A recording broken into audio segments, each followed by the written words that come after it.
Ya, kasus gagal ginjal akut terus bergulir dan pasien masih bertambah. Sementara polisi membentuk tim khusus untuk menyelidiki dugaan pidana. Siapa saja yang harus bertanggung jawab? Kami akan membahasnya bersama anggota Ombudsman Republik Indonesia, Robertus Naendi Jaweng. Selamat sore, Pak Robert. Apa kabar? Sore Mbak Sartiti dan Uci. Ya, Pak Robert, 157 anak meninggal dunia akibat gagal ginjal akut misterius. Menurut Ombudsman, siapa pihak yang paling bertanggung jawab atas peristiwa ini? Ya, kalau bicara tentang tanggung jawab atau akuntabilitas, dalam pandangan Ombudsman itu ada tiga jenis akuntabilitas atau tanggung jawab yang harus ditunjukkan. Pertama lah akuntabilitas kinerja, kemudian kedua tentu adalah akuntabilitas atau pertanggungjawaban administratif, dan ketiga yang tadi sudah sempat disebut soal pertanggungjawaban secara hukum atau pidananya, gitu ya. Buat Ombudsman begini, yang depan mata adalah akuntabilitas kinerja. Ya, tunjukkan bahwa ada perbaikan kinerja di sisi pemerintah, khususnya Kementerian Kesehatan dan Badan POM, ya, yang hari-hari ini kita harus mengapresiasi karena sudah ada kesimpulan yang konklusif tentang penyebabnya dan juga sudah teridentifikasi jenis-jenis obatnya. Tetapi itu baru satu hal.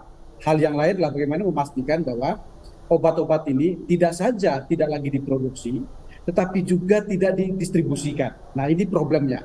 Di distribusi ini adalah soal bagaimana birokrasi garda depan kita, birokrasi sipil, ya, bukan polisi, tapi dinas-dinas kesehatan dan dinas-dinas terkait di pemerintahan daerah itu kemudian bergerak cepat dan ke semua tempat ini, Pak Uci. Ya, hari ini misalnya saya melihat bahwa pergerakan itu masih sporadis, masih belum berkekuatan penuh dalam artian semua daerah itu bergerak bersama, masih jauh, masih belum pada kondisi seperti itu.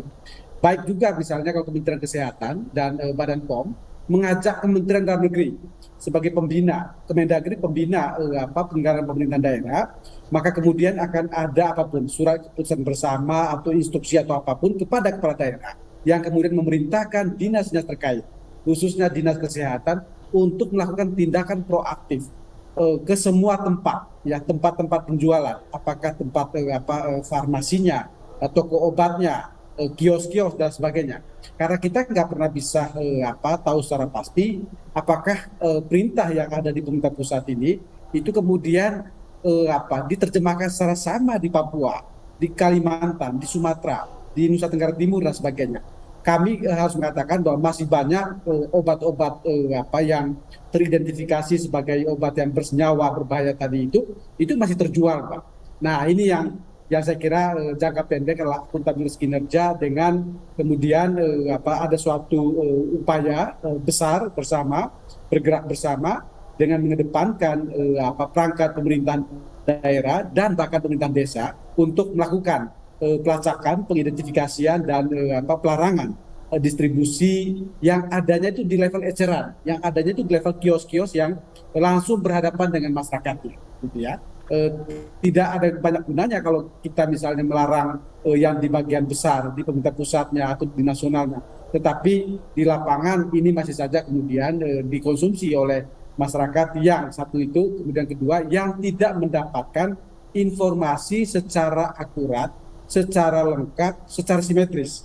Jangan pernah berasumsi bahwa dengan pemberitaan yang gencar belakangan ini, kemudian masyarakat itu dengan sendirinya mengetahui jenis-jenis obat yang ada. Enggak seperti itu kenyataan lapangan. Karena itu diikuti dengan perbaikan kinerja atau akuntabilitas kinerja kedua, yaitu soal aliran informasi yang terang benderang, gitu ya, yang harus dilakukan secara sangat masif dengan menggunakan berbagai alat bantu dan perangkat kerja yang lain seperti tokoh agama, tokoh adat dan sebagainya untuk Baik, bisa menerangkan ini kepada masyarakat. Jadi cukup banyak ya. akuntabilitas yang harus diperbaiki. Pak Robertus, apakah Ombudsman melihat ini BPOM lalai begitu menjalankan fungsinya sebagai badan pengawasan terkait dengan kasus ini? Ya, kalau melihat hari Senin kemarin saya sudah mengeluarkan pernyataan resmi Ombudsman. Dalam bahasa Ombudsman itu adalah batu ujinya maladministrasi.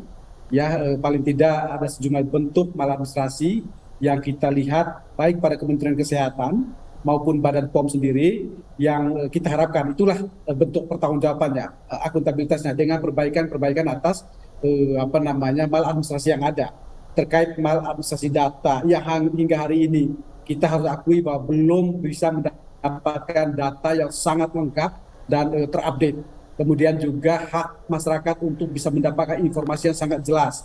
Kemudian proses penanganan dan di Badan POM sendiri tugas utamanya adalah bagaimana melakukan pengawasan, baik pengawasan terkait dengan produksi maupun pengawasan distribusi. Nah, di distribusi ini ada 2 level lagi, yaitu pengawasan pre-market control dan sesudah atau post-market control. Nah, ini yang kita minta tidak mungkin dilakukan oleh Badan POM sendiri. Kalau Badan POM punya asumsi bahwa dengan dia hanya mengeluarkan permintaan instruksi dan itu bisa jalan di lapangan, itu salah besar gitu ya. Inilah kenapa kemudian kita minta kolaborasi. Kenapa sejak awal Mbak Uci kami meminta kalau bisa ini dideklar status penanganannya sebagai kejadian luar biasa KLB. Dengan demikian maka semua pihak terkait itu terkonsolidasi dan terkoordinasi dalam bekerja. Kemudian mobilisasi sumber daya, sumber pendanaan dan berbagai hal itu bisa dilakukan. Kalau masih statusnya seperti sekarang, status biasa, akhirnya yang bekerja itu hanya 1-2 institusi dan ini tidak akan bisa berkejaran dengan tingkat laju perkembangan kasus yang luar biasa. Beberapa hari yang lalu kita melihat kasusnya masih 245, kemudian sehari berikutnya naik ke 255. Hari ini sudah tadi ini sudah menunjukkan angka yang meningkat lagi. Demikian yang meninggal juga ya dari 145 ke 155 dan hari ini juga meningkat. Jadi laju pertambahan kasusnya itu bergerak cepat, sementara proses kerja, manajemen kerja, tata kelola kita itu masih biasa.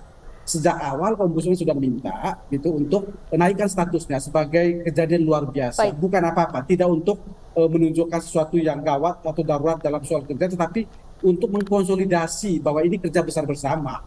Baik, Pak Robertus, selain pemerintah harus segera memberlakukan status KLB, perlukah para orang tua yang kehilangan anaknya akibat gagal ginjal akut ini segera melayangkan gugatan secara perdata maupun melaporkan secara pidana terhadap pihak-pihak yang dinilai seharusnya bertanggung jawab atas peristiwa ini? Ya, Ombudsman tidak dalam posisi untuk mendorong-dorong masyarakat melakukan itu, tetapi kalau mereka melakukan itulah bagian dari hak mereka, ya. Hak warga untuk melakukan gugatan, apakah secara sendiri-sendiri ataukah class action gitu ya, itu tentu nanti akan berkaitan dengan aparat penegak hukum yang saya lihat pihak kepolisian juga sudah mulai mengarah ke sana.